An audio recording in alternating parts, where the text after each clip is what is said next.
Salut Brice, bienvenue dans les coulisses du Web3. Alors, je t'appelle Brice ou Token Brice, comme tu veux. Les deux me vont. Je dis que Token Brice, c'est mon nom d'artiste. Ok. Justement, tu es cofondateur de la communauté DeFi France, sur laquelle on Ouais, va revenir. Et tu es aussi Head of Growth de Liquity. Est-ce que déjà, tu peux te présenter un petit peu et me dire ce que tu as fait avant Liquity ouais, bien sûr. Donc, moi, ça fait 4-5 ans maintenant que je suis dans la DeFi, quasiment depuis le début. En effet, DeFi France, ça a été une de mes premières implications, disons, sur le côté communautaire, donc pour essayer de développer la communauté francophone et d'apporter des ressources pour que tout le monde puisse suivre ce qui se passe en DeFi et pas que les gens qui parlent anglais. Parce qu'à l'époque, c'était quand même quasiment que ça, hein. Il y avait vraiment pas beaucoup de producteurs français. Même en anglais, il n'y avait pas grand monde d'ailleurs, hein. Et puis depuis, j'ai contribué à différents projets dans l'écosystème. Donc le tout premier, ça a été Monolith, un wallet non custodial, un smart contract wallet non custodial associé avec une carte de crédit Visa, pour ceux qui connaissent. Et puis après, je suis passé par Paraswap. Et maintenant, depuis 18 mois à peu près, un truc comme ça, je collabore avec Liquity. Et donc, oui, mon titre a un peu évolué, on pourra en reparler aussi, parce que c'est vrai que c'est une histoire où j'étais embauché pour quelque chose qu'au final, je n'ai jamais vraiment fait, parce que je me suis orienté vers d'autres contributions pour l'equity. Et c'est vrai qu'en fait, on a un peu du mal à définir ce titre, mais maintenant, on appelle ça le Liquidity Engineering, si tu veux tout savoir. C'est le petit nom un peu fancy que j'ai trouvé pour décrire ça, mais qui correspond en gros à être la personne qui s'occupe de densifier au maximum les cas d'utilisation disponibles pour LUSD, le stablecoin, mais aussi LPTY, le token de partage de revenus, dans la DeFi et développer une liquidité la plus efficace possible sur le token, qui est un sujet très très important pour un stablecoin, on pourra y revenir. Carrément, on va revenir sur ce que fait Liquity, qui est un stablecoin décentralisé backé par de l'Ether.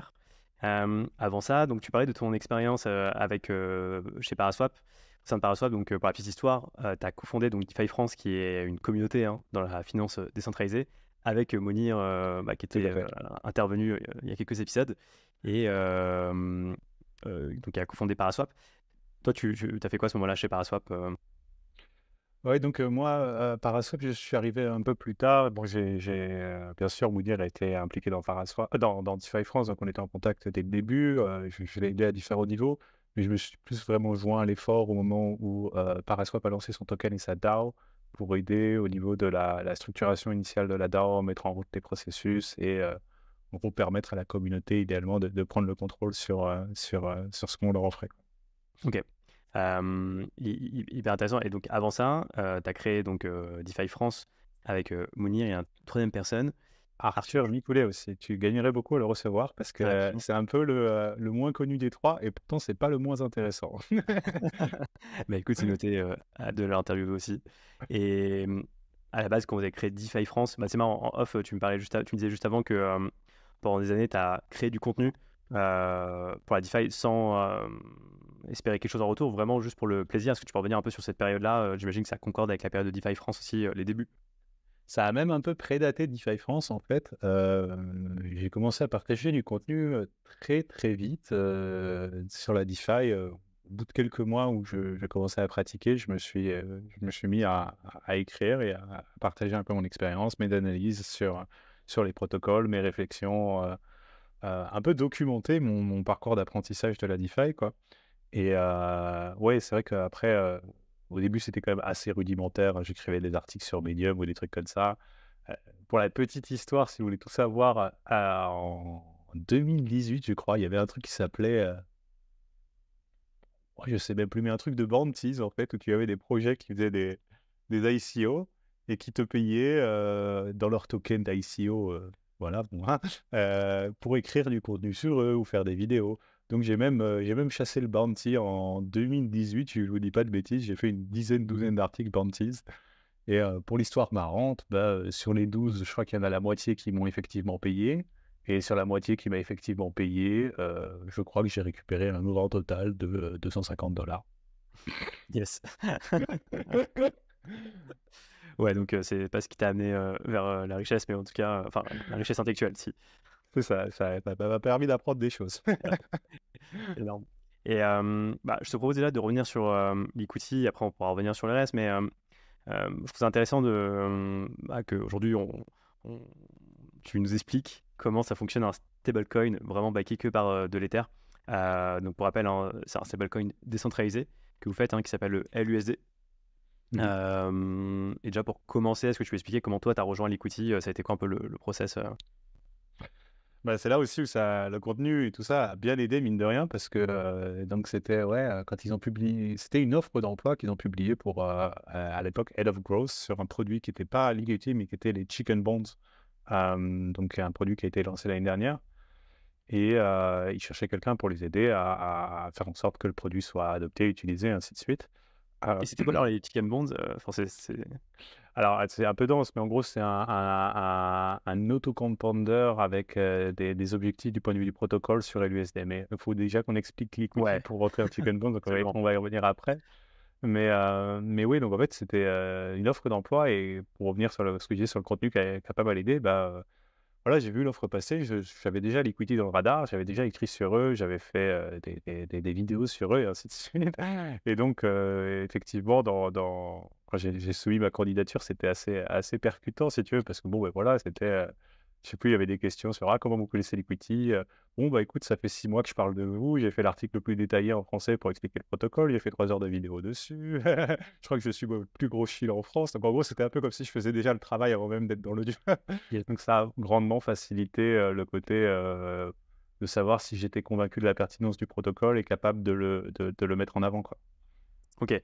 Et donc à base, toi, t'es arrivé en tant que Head of Growth. Donc le but, c'était, j'imagine, de trouver des nouveaux utilisateurs pour la plateforme, enfin pour DeFi. Voilà, en fait, c'était un poste assez marketing. Dans l'idée, c'était de préparer le lancement des Chicken Bonds et de faire en sorte que ça soit le plus connu et adopté possible. Mais en fait, pour la petite histoire, ce qui s'est passé, c'est que donc moi, j'ai rejoint en avril, si je ne dis pas de bêtises, donc 2021. Et les Chicken Bonds sont sortis en octobre. Donc, il y avait 6 mois de délai entre les deux. Et donc, en fait, pendant ces 6 mois, ben, j'ai fait pas mal de choses. J'ai préparé le lancement des Chicken Bonds, bien sûr, mais j'ai fait pas mal de choses pour l'equity parce que je voyais déjà pas mal d'opportunités, de trucs que je pouvais faire. Et c'est comme ça qu'au final, mon job a pas mal transitionné plus sur ce que je vous décrivais tout à l'heure, le liquidity engineering. C'est-à-dire qu'au final, en arrivant, je me suis rendu compte que bah, ouais, peut-être qu'on peut arriver à avoir une USD sur AV. Alors attendez, je vais lancer les démarches, je vais voir ce qu'on peut faire. Tiens, regardez, côté liquidité, on peut faire des choses plus pertinentes. Et petit à petit, au final, je me suis un peu imposé dans ce job qui n'était pas vraiment le titre de poste à la base, mais bon, bien sûr, qui était, voilà, c'était assez synergétique avec l'equity, et donc ils ont été très compréhensifs vis-à-vis de la redéfinition de mon poste, on va le dire comme ça. Top. Et bah, justement, pour comprendre ce que c'est l'equity Ouais. engineering, je te propose déjà d'aller vraiment dans le dur et un peu Ouais. comprendre ce qu'est le LUSD. Alors, moi, de ce que j'en ai compris, donc, c'est que c'est un stablecoin donc, qui s'appelle le LUSD, qui est backé par de l'Ether. Donc, moi, Gary, je vais sur le protocole, je vais déposer, par exemple, un Ether et je vais avoir la somme équivalente. Alors, pas exactement la somme équivalente, parce que j'imagine que enfin, mon apport doit être surcollatéralisé par rapport à ce que je vais récupérer. C'est ça. J'ai vu sur votre site que c'était 110%. Donc, j'imagine que, par exemple, si je mets à peu près, on va dire, 110 Ether, enfin 110 dollars en Ether, je vais récupérer 100 dollars en LUSD. Si tu prends le levier maximum, donc là, ça veut Ah dire que oui, tu es quand même dans une position de dégénéré, puisque oui, un petit mouvement d'éther peut t'amener à une liquidation. absolument, ouais, c'est ça. Donc, Mhm. voilà, c'est le maximum. Ok, c'est le maximum que tu peux retirer. Et bah déjà, moi, la question que je me posais, c'est pourquoi un utilisateur va déposer, tu vois, des Ethers pour récupérer du stablecoin. Est-ce que tu peux expliquer un peu les différents use cases? Si, si, bien sûr, je peux même vous expliquer ça avec un vrai morceau de Brice. Yes. Donc, on peut remonter au Brice il y a quelques années, qui a découvert un protocole qui s'appelait Realty, qui est de l'immobilier tokenisé on-chain, porté d'ailleurs par des voisins des Suisses. Et bah, j'avais bien aimé Realty. Et à l'époque, je crois que l'Ether était à 80 $. Et donc, Brice, tout malin qu'il est, début en DeFi, qu'est-ce qu'il fait? Il prend 20 Ethers et il les met directement, il les échange pour une maison tokenisée. Très bien. Sauf que en fait, ça revenait à vendre mes Ethers pour du quasi stablecoin, hein, puisque de l'immobilier tokenisé, c'est ça. Ouais. Et donc, en fait, vous vous doutez bien que quel que soit le rendement sur cette maison, elle pourrait le faire pendant 250 millions d'années avant de commencer à arriver à ne pas me faire perdre d'argent par rapport au fait d'avoir gardé mes 20 Ethers à l'époque. Et donc, en fait, si j'avais été malin à l'époque, qu'est-ce que j'aurais fait? Ben, j'aurais mis ces 20 Ethers en collatéral, j'aurais emprunté, mettons, un peu moins en valeur, l'équivalent d'une dizaine, douzaine d'Ethers pour être prudent, et j'aurais mis ces stablecoins, du coup, dans l'immobilier. J'aurais fait mon petit rendement dans l'immobilier, mais au moins, j'aurais pas sacrifié mes Ethers et j'aurais pu profiter de leur appréciation de 80 $ à 1600 aujourd'hui et ne pas les pleurer tous les jours. Donc ça va, je m'en suis remis depuis, mais voilà, c'est un exemple. C'est-à-dire que, pour le mettre plus simplement, moi je dis ça dans mes lives, choisis ton ennemi. C'est-à-dire, est-ce que tu préfères te battre contre l'Ether ou contre le dollar? Ben, moi, très honnêtement, la plupart du temps, je préfère me battre contre le dollar. C'est quand même un ennemi beaucoup plus facile à battre que l'Ether et beaucoup plus prévisible surtout. Donc, cette perspective-là, déjà, de, en gros, préserver son capital en Ether, mais l'utiliser pour quand même pouvoir investir dans d'autres choses, que ce soit des altcoins ou même de l'immobilier, comme cette histoire-là. Ça c'est un des grands intérêts d'avoir ce service-là dans la perspective d'un emprunteur. Ouais. Et ouais, pardon. Non, en fait, moi je comprends tout à fait. En fait, l'idée, c'est de conserver une exposition long terme aux cryptos, mais en l'occurrence à l'Ether, tout en le rendant liquide à plus court terme pour faire de l'investissement, par exemple. C'est ça. Et puis après, bon, ça peut être tout un tas de choses, hein. C'est pas forcément non plus pour faire de l'investissement. Ça peut même être pour, je sais pas, couvrir des dépenses de la vie courante. Si, le seul truc, en fait, c'est d'avoir une sorte... La seule assumption qu'il y a dans cette histoire-là, c'est que vous pensez que l'Ether va être plus haut dans un futur à X. Et après, bien sûr, en fonction de la distance dans ce futur, à vous de gérer le levier et tout ça. Mais ouais, ça peut aussi permettre à faire ça. C'est-à-dire que, je sais pas, si par exemple tu as une dépense de vie un peu imprévue qui arrive, tu as besoin de mobiliser une somme assez importante, plutôt que de sacrifier ton portefeuille crypto pour pouvoir couvrir cette dépense, tu peux rentrer dans une logique de dire, OK, je vais mettre 50 Ethers en collatéral, emprunter 30 000 balles, les off-ramp, m'occuper de mes dépenses là, et je paierai si, avec un peu de chance ou autre, si j'arrive au final, avec l'appréciation de l'Ether, juste recouvrir cette dette et récupérer quand même une partie des Ethers. Ouais, super pertinent. Pour aller plus loin dans ce cas d'usage, ce que je me dis, c'est que bah, forcément, je dépose des Ethers, je récupère du LUSD, qui est votre stablecoin. Bah, voilà, c'est pas forcément le stablecoin le plus utilisé aujourd'hui, le LUSD. Par contre, j'imagine que là, ce que je vais pouvoir faire, c'est swapper, donc échanger mes LUSD contre des stablecoins on va dire les plus connus. Donc ça peut être de l'USDC ou de l'USDT, même si je recommence plus voilà, l'USDC parce que l'USDT, bon, c'est pas trop. Mais bon, chacun, voilà. Et là, pour le coup, j'imagine que vous fournissez la liquidité sur ces paires-là, USDC, LUSD par exemple. Alors, c'est pas nous qui fournissons la liquidité, Oui, oui. on est plutôt dans une logique à, travailler avec d'autres protocoles, gérer des positions qui permettent en gros de soutenir des incitations sur les paires qui vont maintenir une liquidité décente, sur les routes en question. Et donc oui, en effet, LUSD, USDC, c'est une des paires les plus liquides, pour le USD. Donc il y a une très bonne liquidité là-dessus sur de nombreux échanges et de nombreuses chains. Tu auras pas de problème à échanger à un bon taux. Et alors, est-ce que tu peux expliquer comment ça fonctionne justement, comment vous arrivez à collaborer avec des protocoles pour les aider à fournir cette liquidité? Euh, Par exemple, j'imagine que cette liquidité, on peut la retrouver par exemple sur quel type de protocole déjà? Ouais, ouais, ça va être, des échanges décentralisés, donc comme Curve, comme Uniswap, comme Balancer et ainsi de suite. Et donc in fine, ce sont les utilisateurs qui apportent cette liquidité, hein. Et l'action est plus voilà, rendre la position d'apporteur de liquidité la plus attractive possible, mais c'est pas toujours nécessaire, hein. Donc par exemple, tu trouveras sur Uniswap, une assez bonne liquidité sur LUSD et au final, il y a aucune incitation, autre mesure que, les rendements organiques que les apporteurs de liquidités peuvent faire. Après, sinon, bien sûr, sur d'autres, supports, il y a quand même plus d'options pour pouvoir attirer de la liquidité et donc concrètement, par exemple, sur un service comme Curve, Liquity contrôle une position de, VECRV, donc de CRV verrouillé dans la DAO de Curve, ce qui lui permet de, en gros, diriger une partie des émissions CRV qui sont produites chaque semaine vers des pools qui impliquent LUSD. Et donc ça, concrètement, ça se traduit par des rendements en CRV sur, par exemple, les apporteurs de liquidité LUSD S3 Pool, donc LUSD, USDC, USDT DAI.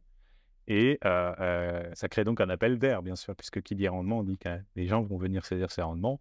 Et en saisissant ces rendements, ils doivent déposer de la liquidité, donc ils développent la liquidité. Et c'est comme ça qu'on on peut entretenir à une liquidité minimale. Il y a d'autres modèles, mais c'est un peu le plus connu et le plus basique.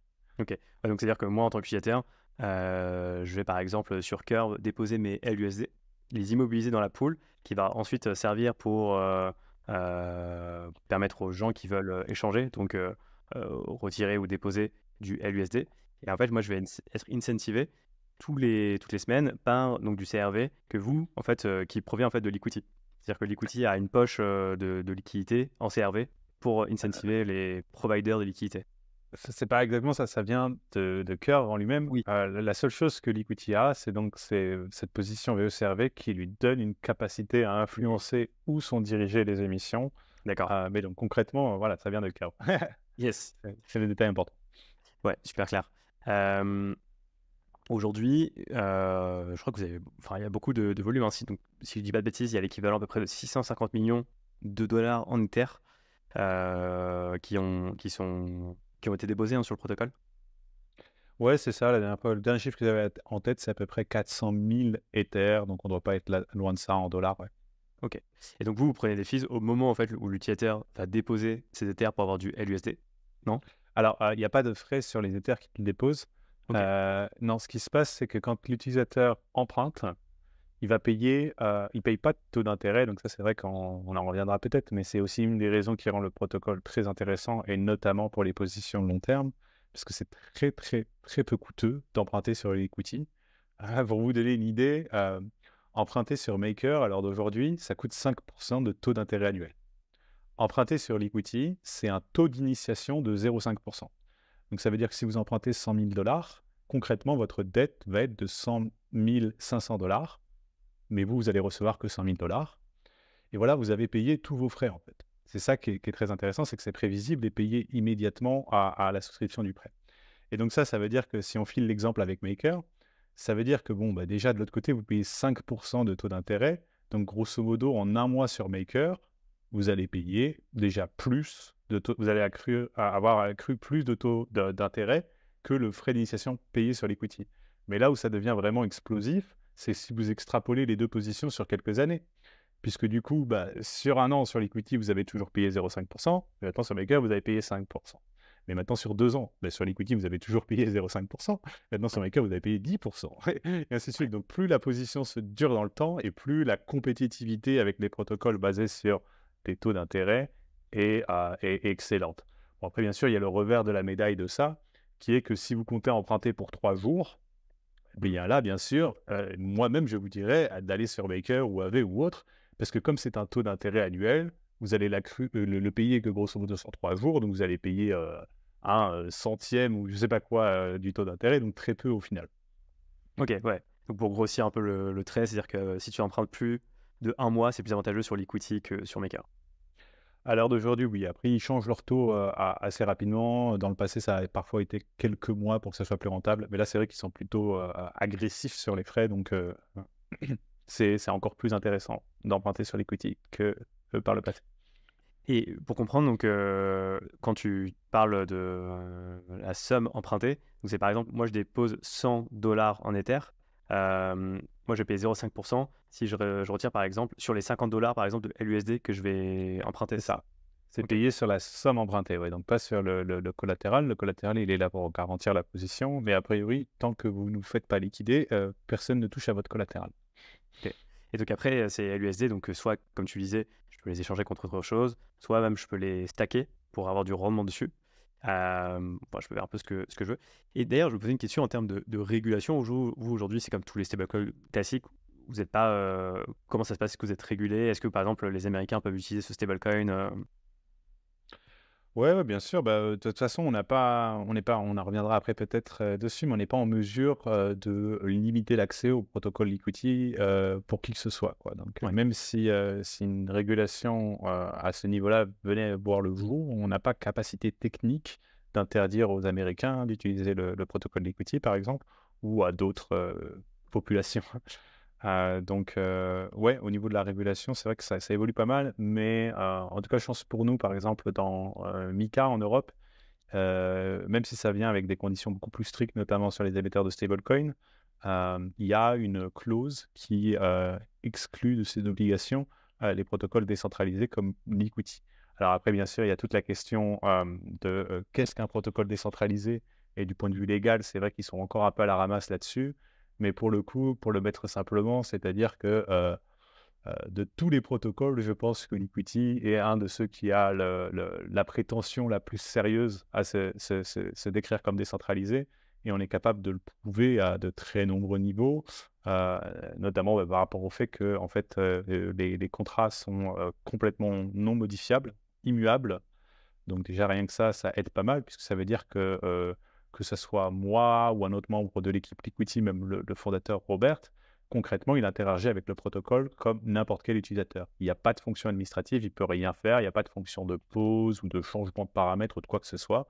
Tout comme vous, la seule chose que moi ou Robert, on peut faire avec Liquity, ben, c'est y mettre des Ethers pour emprunter des LUSD et rembourser notre dette en LUSD pour récupérer nos Ethers. Donc à ce niveau-là, c'est vrai que ça aide pas mal pour ça. Et après, on a d'autres cordes à notre arc qui nous aident aussi à avoir comment dire, une bonne décentralisation. Notamment, on y reviendra peut-être après, mais cette question de décentralisation des front-ends. Donc, c'est-à-dire que la compagnie Liquity AG a développé le protocole, elle a rendu disponible les contrats, mais elle-même n'opère aucun site qui permet d'accéder au protocole. À la place, il y a un modèle pour apporter une forme d'incentivisation pour que d'autres personnes fassent tourner des front-ends, donc des sites, pour pouvoir interagir avec Liquity. Certains ont différentes features, sont plus ou moins chatoyants graphiquement ou autres. Mais voilà, à l'heure d'aujourd'hui, on en compte une bonne cinquantaine et assez diversifiés en termes de technologie. Certains sont sur IPFS, certains sont sur le World Computer et ainsi de suite. Donc, on a de bonnes raisons de croire que même si il y aurait des problèmes avec les sites de DeFi ou que les Américains deviennent complètement tarés et envoient des subpoenas à tous les gars qui opèrent des sites DeFi, bah, on aura encore différentes méthodes pour accéder au protocole d'equity et permettre aux gens de gérer leur position. Ouais, et c'est hyper intéressant parce que souvent, très souvent, dans même la plupart du temps, les protocoles DeFi ont leur propre interface graphique, c'est-à-dire, voilà, je veux échanger sur Uniswap, bah, je vais sur l'interface Uniswap et je vais pouvoir faire le swap sur Uniswap. Là, dans le cas de l'equity, vous êtes vraiment une exception parce qu'il y a plein de protocoles DeFi qui vont utiliser le protocole equity, mais avec leur propre interface graphique à eux. Je pense par exemple à, je sais pas, DeFi Saver, par exemple. Tout à fait. Alors que vous n'avez pas votre propre interface graphique. Et donc, c'est vraiment, comme tu disais, donc, pour accroître cette logique de décentralisation finalement. Pour pas capter, on va dire, tout le trafic du protocole et centraliser, on va dire, le, le réseau. Ouais. C'est ça. Et puis, ça a aussi un bénéfice en termes de sécurité qui est assez bien illustré par un événement du jour. Donc, aujourd'hui, le site de Balancer, balancer.fi, a été compromis. Peut-être que maintenant, c'est résolu au moment où on se parle, je ne sais pas. Mais en tout cas, dernière nouvelle que j'avais, il y a eu à peu près 250 000 dollars qui ont été dérobés parce qu'en fait, quelqu'un a été en mesure de rediriger balancer.fi vers une copie de Balancer qui n'était pas Balancer et qui faisait signer aux gens une approval ou je sais pas quoi pour pouvoir les dépouiller. Et donc là, en fait, ça met la lumière sur un autre problème pour les protocoles qui n'ont pas cette démarche de décentralisation des front-ends, qui est qu'en fait, ça crée, comme on le dit en anglais, un honeypot, un pot de miel, dans le sens où, bah, comme tous les utilisateurs passent par un front-end, ça devient très juteux de réussir à compromettre ce front-end. Ça augmente la récompense en cas d'attaque. Alors que dans le cas de Liquity, on est comme tout le monde, nos opérateurs de front-end peuvent avoir des attaques DNS ou des choses diverses et variées qui pourraient les amener à être compromis. Mais comme au final, bah, la population d'utilisateurs de Liquity est un peu répartie sur... oui, il y a une cinquantaine de front-end, mais il y en a une quinzaine, vingtaine qui sont utilisés avec un volume décent. Mais voilà, tu vois, ça distribue ça, ce qui fait qu'en fait, l'attaqueur, ben, il compromettrait un front-end, et déjà, ça réduit un peu la surface d'attaque, la surface de fond qu'il pourrait récupérer. Et du coup, ça rend l'attaque moins attractive, et donc elle a moins raison d'être que sur un protocole où le front-end est centralisé. Ouais, hyper pertinent.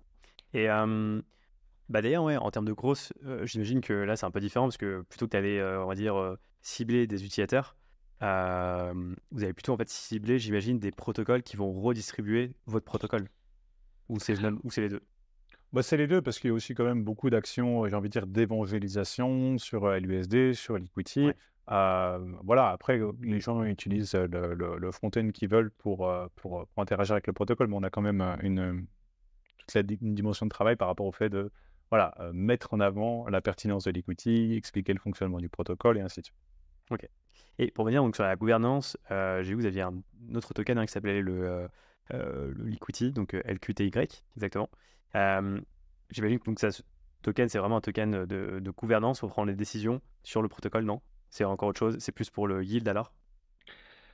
Pour revenir au point de tout à l'heure, donc les contrats ne peuvent pas être modifiés. Il n'y a aucune décision à prendre sur l'equity. L'equity est réellement un protocole autonome qui opérera tant que le réseau Ethereum synchronise.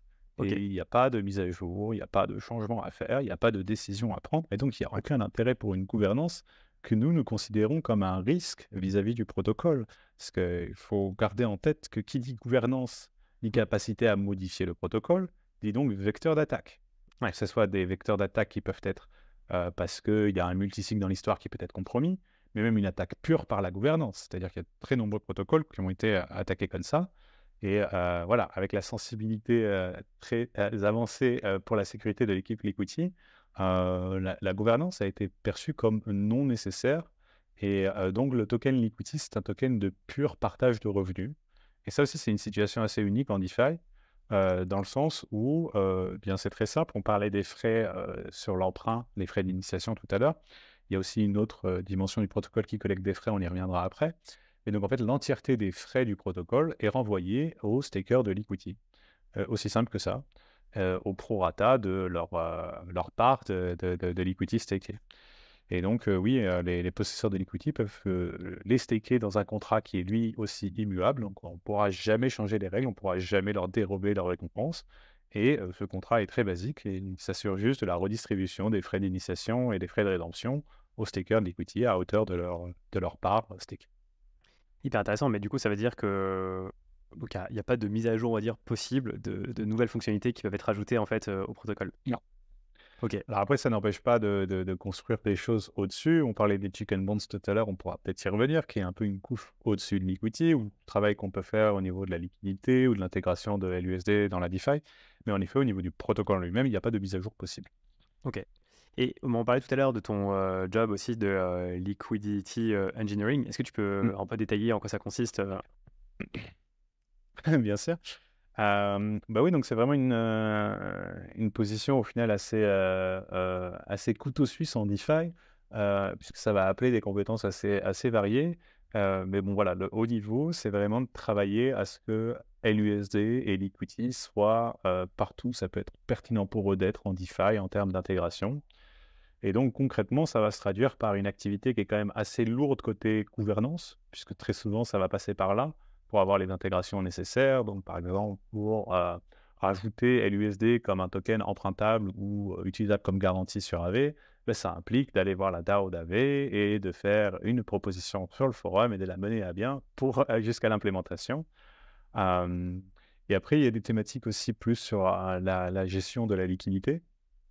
Et donc là, ça peut aussi passer par des DAO parce qu'il y a des questions, par exemple, pour obtenir des gauges de récompenses sur Curves. Là aussi, faut faire passer une proposition de gouvernance. Mais il y a aussi des thématiques plus sur la gestion de tokens qu'on appelle Liquidity Driving Tokens. Donc, c'est des tokens comme le CRV dont on parlait tout à l'heure. Des tokens, en fait, qui, une fois verrouillés, vous permettent de diriger des incitations vers des pools donnés. Et donc, Liquidity possède et contrôle certaines quantités de ces tokens et gère la redirection des incentives de manière à optimiser la liquidité effective sur les différents tokens avec lesquels on souhaite voir LUSD être très liquide contre. Donc, sans surprise, c'est d'autres stablecoins et de l'Ether, grosso modo. Et d'ailleurs, tu peux revenir un peu, on en a parlé tout à l'heure, mais vraiment revenir en détail là-dessus, parce que je trouve ça vraiment intéressant. Le fonctionnement, par exemple, tu parlais de Curve, revenons sur cet exemple-là. Donc, le Curve, hein, donc c'est une des plus grosses plateformes d'échange décentralisées, vraiment dédiée aux stablecoins, notamment. Et donc, Curve a son propre token qui s'appelle le CRV.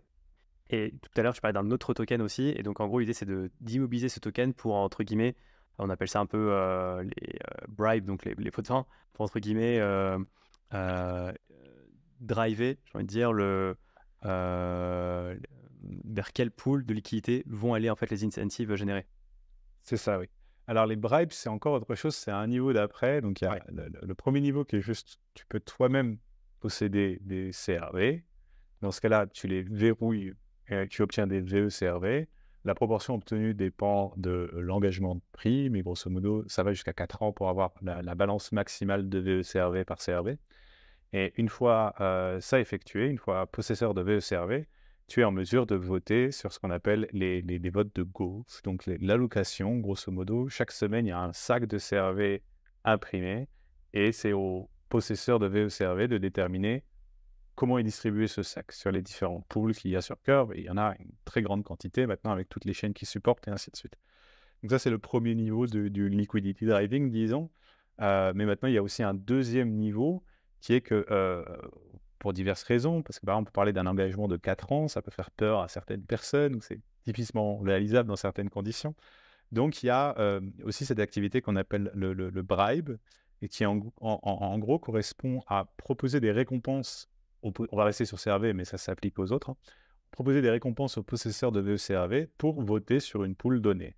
Donc, si un projet n'a pas lui-même de VE-CRV, eh bien, il peut mettre cette bribe et dire, voilà, il y a un sac de 3000 USDC qui va être partagé entre tous les voteurs sur la pool cette semaine. Venez voter pour moi, quoi. Ouais, en gros, c'est viens voter pour la pool et je te reverse une partie en fait des bénéfices générés. Alors, c'est pas corrélé aux bénéfices, hein, c'est juste Oui, une oui, somme décidée par le projet. Et puis après, c'est à chaque projet d'être compétitif dans ce jeu-là, parce que bien sûr, c'est tout un jeu de savoir si tu surpayes ou tu sous-payes. Et c'est là qu'on voit aussi beaucoup l'expertise et la différence d'expertise dans les projets, parce qu'il y a beaucoup de projets qui surpayent énormément à ce niveau-là, qui, ouais. moi, en tant qu'individuel, me rendent très heureux, puisqu'ils me nourrissent, hein. Mais moi, donc, mon travail côté Liquidity, c'est plutôt de faire en sorte que, justement, on paye le moins possible pour chaque vote obtenu. Et à ce jeu-là, on est extrêmement compétitif puisqu'on a des ratios de parfois, je crois que le plus gros écart qu'on a avec un autre stablecoin, c'est qu'on paye 42 fois moins qu'eux par vote. Donc on n'est Ok. pas sur des petits ratios. Et c'est vraiment intéressant. Comment tu arrives justement à définir finalement un prix de marché et savoir qu'est-ce que c'est être trop payé et sous-payé Ah, alors là, oui, c'est tout un jeu dense. Puis après, il y a d'autres manières encore de récupérer ton investissement quand tu fais des bribes. Donc ça peut être assez complexe. Mais ouais, il y a beaucoup de paramètres à prendre en compte, puisque par exemple, il y a des projets qui vont avoir des positions qui leur permettent de voter et qui en même temps eux-mêmes postent des bribes. Et donc, ont cette démarche de récupérer une partie de leur bribe grâce à leur propre position de vote. Et après, il peut aussi avoir la thématique que ben, concrètement, tu diriges des votes vers des pools qui vont donc augmenter les émissions sur ces pools. Donc, une autre manière de récupérer ton investissement de bribe, c'est tout simplement d'être apporteur de liquidité dans cette pool, puisque tu augmentes ton rendement d'apporteur de liquidité. Ouais, il y a différentes manières de recouvrir ça, donc c'est assez dur de prendre en compte toute l'équation. Et les outils ne sont pas encore très, très raffinés, en tout cas les outils disponibles publiquement. Mais oui, parce que c'est un jeu vraiment un peu de tous les jours, quoi, de suivre ce qui se passe, d'être conscient de toutes les différentes stratégies mises en place par les autres. Et puis après, il y a quand même aussi une dimension sociale, j'ai envie de dire, hein. C'est-à-dire que je ne veux pas non plus me donner trop de mérite, mais il y a aussi une dimension que les gens ont quand même un aspect qualitatif sur ce pourquoi ils votent.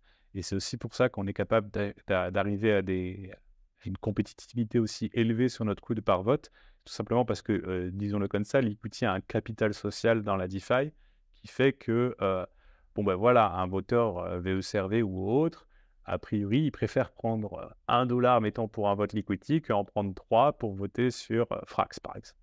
Ça, merci à eux d'avoir cette conscience-là et de ne pas juste être des dollars maximalisers. Ok. Et pour revenir sur le produit, enfin, là tu disais tout à l'heure que finalement, bon, on peut faire des surcouches, mais en tout cas le protocole n'est pas voué à changer, qu'il est immuable.